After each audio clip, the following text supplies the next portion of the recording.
मेरे प्यारे देशवासियों, मैं आपको एक ऑडियो सुनाता हूं। हेलो। सर नमस्ते सर। नमस्ते। सर बोलिए सर।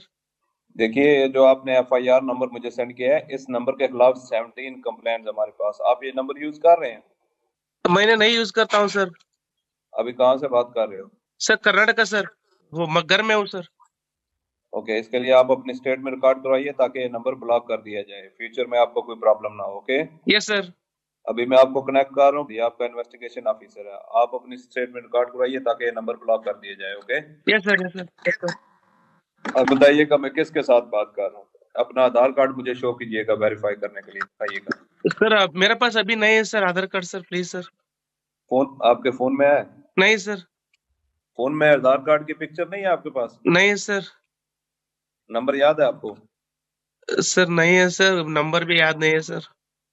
हमने सिर्फ वेरीफाई करना है। ओके, वेरीफाई करने के लिए नहीं सर। आप डरिए ना, डरिए ना। अगर आपने कुछ नहीं किया तो आप डरिए ना। हाँ सर हाँ सर। अगर आपके पास आधार कार्ड है तो मुझे दिखा दीजिए वेरीफाई करने के नहीं लिए। सर नहीं सर, मैं गांव को आया था सर, घर में है सर। ओके,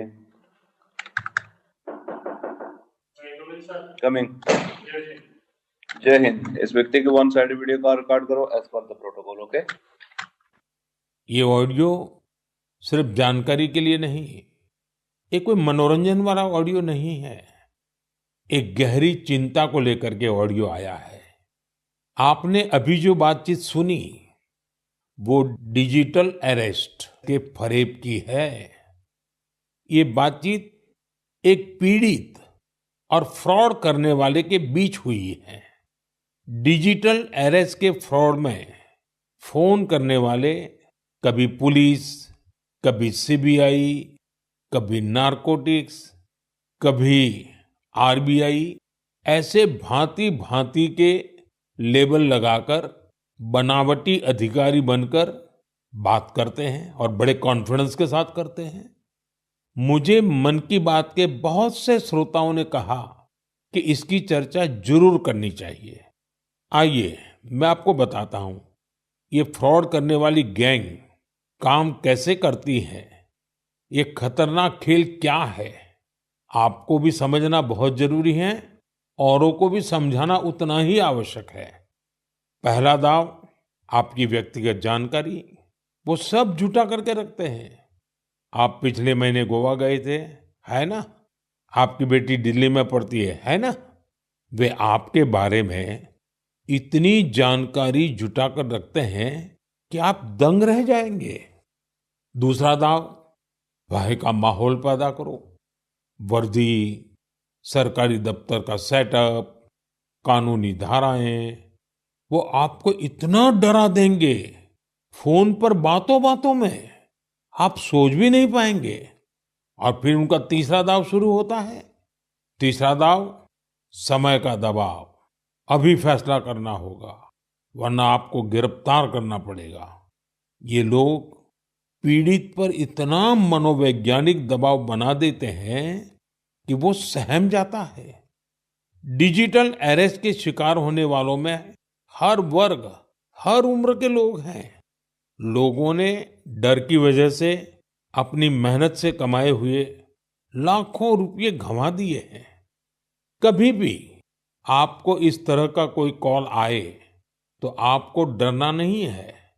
आपको पता होना चाहिए, कोई भी जांच एजेंसी फोन कॉल या वीडियो कॉल पर इस तरह पूछताछ कभी भी नहीं करती। मैं आपको डिजिटल सुरक्षा के 3 चरण बताता हूं।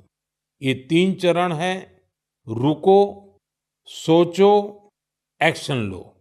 कॉल आते ही रुको, घबराए नहीं, शांत रहे, जल्दबाजी में कोई कदम न उठाएं, किसी को अपनी व्यक्तिगत जानकारी न दें।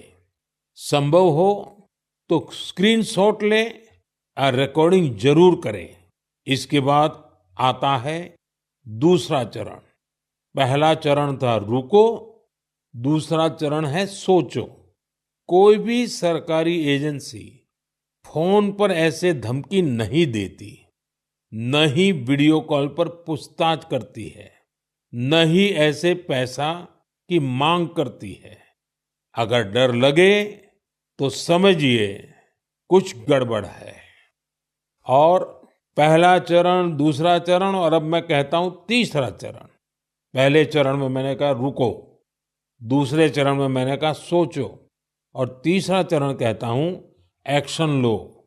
राष्ट्रीय साइबर हेल्पलाइन 1930 डायल करें, cybercrime.gov.in पर रिपोर्ट करें, परिवार और पुलिस को सूचित करें, सबूत सुरक्षित रखें।